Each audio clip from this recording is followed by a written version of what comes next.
পৃথিবী বড় স্বার্থপর, দুনিয়া বড় স্বার্থপর। দুনিয়া কাউরে জায়গা দেয় না, দুনিয়া কাউরে জায়গা দেয় না। এত মজবুত পাইলিং করে যেই বিল্ডিং বানাইলাম, দুনিয়া তারে থাকতে দেয় না। যা বেটা যা, যা তুই লাথি দিয়া বাইর করে যা, কবরে যা, কবরে যা। দুনিয়া কাউরে থাকতে দেয়। দুনিয়া কত ক্ষমতা ধরকে মাটির নিচে ফেলায় দিছে, দুনিয়া কত সম্পদ আলাকে মাটির নিচে ফেলে দিছে, দুনিয়া কত সুন্দরী নারীকে মাটির নিচে ফেলায় দিছে, মাটির সাথে রেজা রেজা করে ফেলছে। আজ আর চেহারা নাই, আজ আর রূপ নাই, আজ আর যৌবন নাই, আজ আর ক্ষমতা নাই। এমন বাদশা ছিল পৃথিবীতে যার হাতের আঙ্গুলের ইশারায় মানুষের গর্দান উড়াইয়া দিত, যার হাতের ইশারায় উঠত মানুষ, বসত মানুষ। আজ বাদশারা নাই, আজ সম্পদওয়ালারা নাই, আজ মালওয়ালারা নাই। দুনিয়া কাউরে থাকতে দেয় না, কাউরে না দোস্ত, কাউরে দেয় না। দুনিয়া দাদারে আমার থাকতে দেয় নাই। আমার দাদারে আমি দেখছি, আজ আমার দাদা নাই।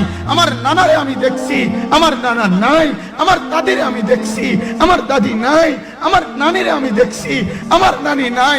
আমার বাবারে আমি দেখছি, 14 লক্ষ টাকা বাবার পেনশনের আমি সব ডাক্তারের পিছনে খরচ করে ফেলছি, বাড়ির ফসলের জমি বিক্রি করে ফেলছি। আমার বাপ যেন না মরে বারবার বারে হসপিটালে নিছি, কিন্তু দুনিয়া আমার বাপকে থাকতে দেয় নাই। আমার বাপ কবরে চলে গেছে, দুনিয়া কাউরে থাকতে দেয় না, কাউরে না, কাউরে না, কাউরে না, কাউরে না।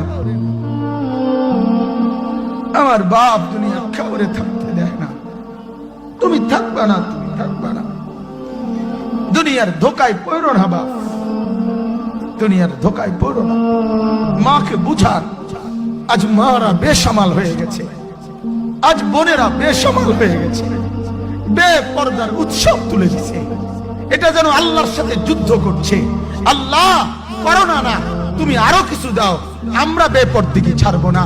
যুবক ছেলেগুলো যেন বলতেছে, আল্লাহ তুমি করোনা দেওয়ার চাই দাও, অশ্লীল ছবি দেখা, ফেসবুকে নর্তকী দেখা আমরা ছাড়বো না। দেখে তুমি কি করতে পারো, তুমি যা করার করো। দোকানদার ব্যবসায়ীরা হারামের লেনদেন করা বন্ধ করছে না, সুদখোর সুদ ছাড়ছে না, ঘুষখোর ঘুষ ছাড়ছে না, নাফরমান আর জিনাকার ব্যভিচারী এরা কেউ কিছু ছাড়ছে না। বেহায়ার বেপর্দা নারী তার অস্থিরতার বেহায়াপনা ছাড়ছে না। মুসলমান তার ঘরে টেলিভিশনের নর্তকীর আওয়াজ তো বন্ধ করছে না।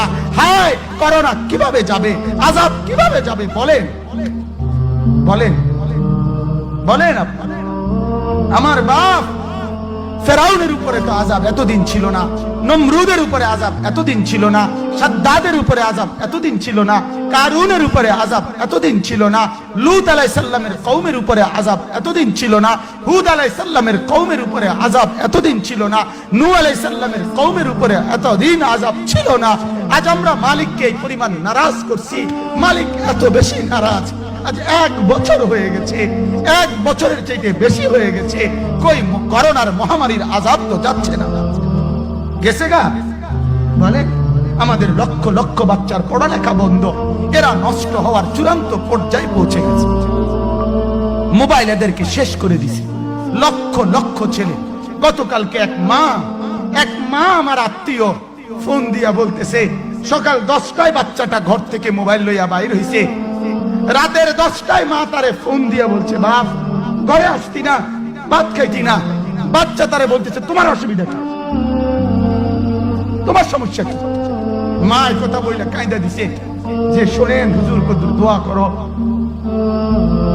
এক বাচ্চা, এক ছেলে, সে যদি তার মাকে কথা বলতে পারে, তার মানে গুনাহ তারে এত মজা দিয়া দিছে, ফেসবুক তারে এত মজা দিয়া দিছে, ইউটিউব তারে এত মজা দিয়া দিছে, নর্তকী তারে এত মজা দিয়া দিছে, গুনার দৃশ্য তারে এত মজা দিয়া দিছে, সে মাকে ধমক দিচ্ছে।